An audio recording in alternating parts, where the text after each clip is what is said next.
Hello everyone. In this video, we will talk about the modeling of flat slab systems. First of all, in flat slab systems, there are no beams. Instead, slab beams are used. We will discuss how to model these slab beams. First, we will delete our beams. I did not delete the beams on the outer axis because the building will be a 10-story structure, and there will be glass loads in the building. This glass will continue throughout the 10 stories, and the glass loads are defined as a heavy load. To support this, I will also protect the cantilever beams here to ensure that there is no deflection in our slab system in the future. If your architect does not allow this situation, you need to discuss it in the future. This will become an important issue for you. Now we have removed our beams. Slab beam modeling is done in two ways. The first method is done automatically as set by the program. So, how does the program adjust this? The program automatically models it by proportioning the slab spans according to the TS 500 regulation. This is our first method. Our second method is individual modeling. Here, we select the width of the slab beam. For example, let's choose approximately 300 centimeters. Our depth will be about 20 centimeters. And our slab will also be 20 centimeters. This is how we model the slab beam individually, step by step. Yes, now we will add head and drop to our columns. For this, we right-click on our column. Or you can come here to see the head and drop sections. When we right-click on the column we want to add, the same menu opens from the slab beam button, where we can select our drop type as either circular or square. This menu is very user-friendly and provides a variety of options to choose from. Then we can specify the dimensions.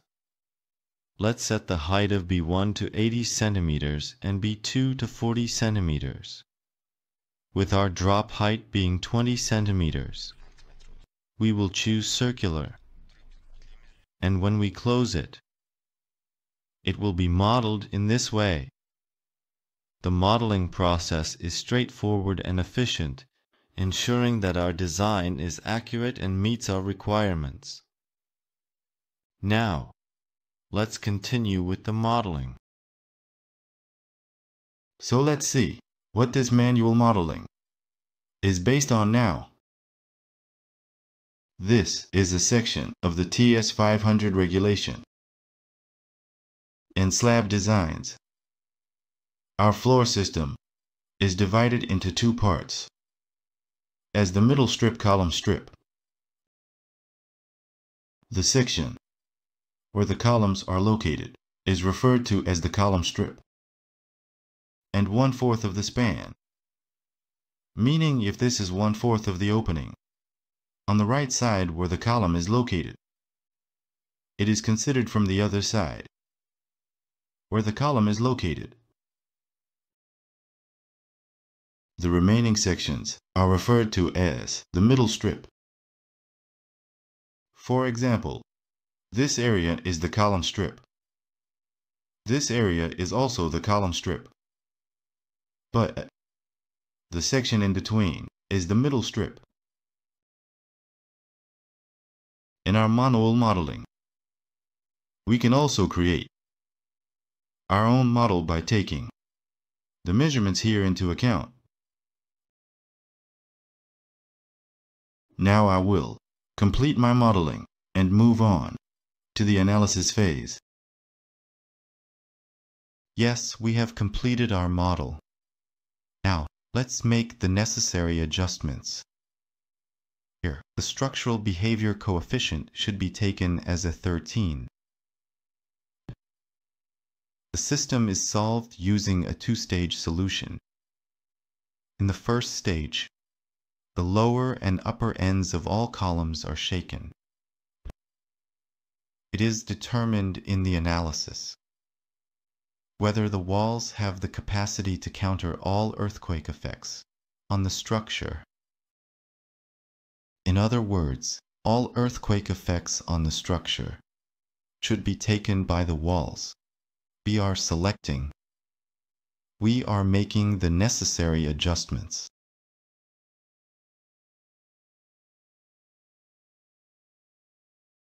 We are recording. And we move on to our concrete options.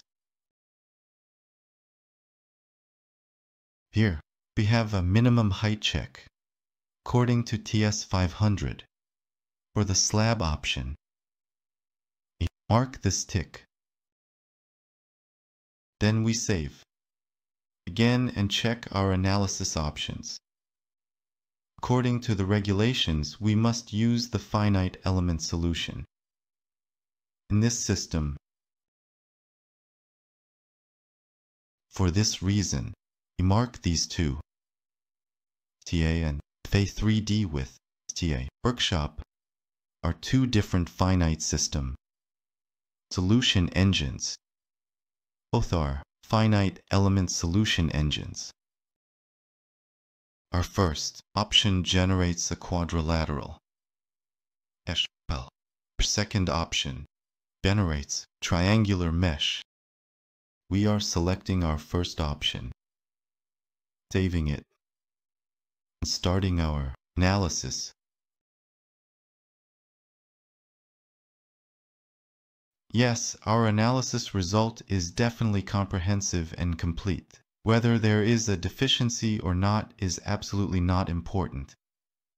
I am just showing you all about how exactly this model works in detail. Let's move on to our mushroom system as an example, where we can see how precisely each moment is calculated in the animation itself. In this way, the moment in these slab beams are carefully calculated using what's known as numerical integration method. Now we can move on to the drawings. We have options available in the available drawings. Here we can take the slab beams separately if we want. Alternatively, we can take them together. As you can see this way.